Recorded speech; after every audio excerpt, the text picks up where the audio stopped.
So here we are for the segment. How can two people who are in love guarantee that they each maintain adult and adult persona so that they can have a win-win with a discussion?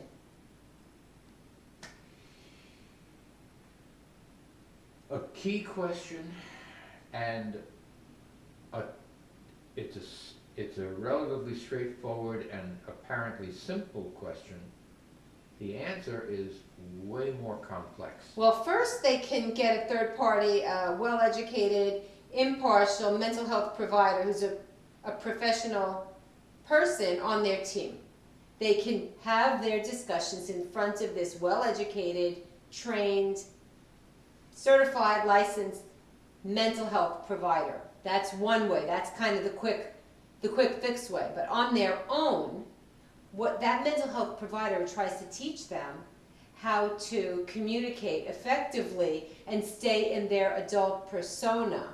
Correct. While they're talking. So the first thing that has to happen is that they need to become aware of when they are not centered, when they are not in their adult mode, when they are in any of the other frameworks. So each individual has to self-reflect and say, am I feeling, if I have hurt feelings now, I am by definition my inner wounded toddler.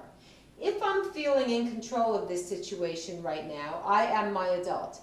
If I want to be spiteful and be pissy to that other person, I am in my parent, or I'm in my negative, Yeah, but to the individual, the only thing that they become aware of at the moment is the emotion that is being brought out. So when you say to yourself, I don't even want to be their friend, I don't even want to work this out. Right. That's not the adult. Oh, guaranteed.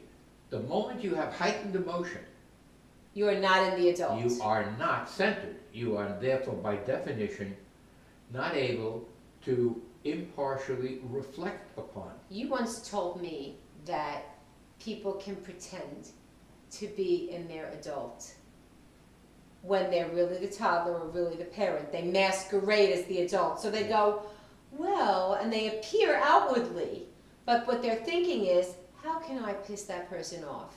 And they think that this is mature, but it's not, because the motive undercurrent is to hurt.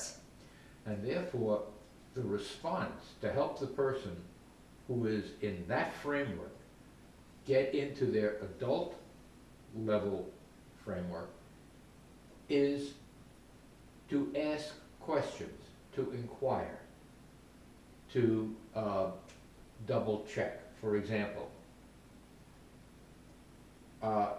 what you just, assuming that one is being in their adult mode and the other person is being in the wounded toddler or child mode, but masquerading as if they're in the adult mode, the dialogue might go something like this. The one who is masquerading says something in a way that got a little kick to it, got a little hurt to it.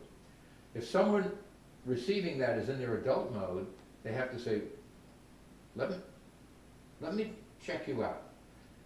Did you just try to hurt me? The question is designed to try to get the person who is delivering the impact to self-reflect, because they are apparently in their... They appear to be in an adult mode, but they're really trying to hurt the other person. So that's an emotional, inappropriate thing. That's a lose-lose. And therefore, the one who is promulgating that needs to self-reflect enough to be able to get centered, where they can say, you know, you're right. I just was trying to hurt you. I'm sorry. I didn't mean to do that. All right. You know what we're going to do? We're going to have another segment, and it's going to be on self-reflection and figuring out what relationship you're really in. Because there are relationships where self-reflection is absolutely something that neither one wants to do. So people need to figure out what kind of relationship they're in and if that's the kind that they want to be in. So we'll be right back for the next segment. Thank you.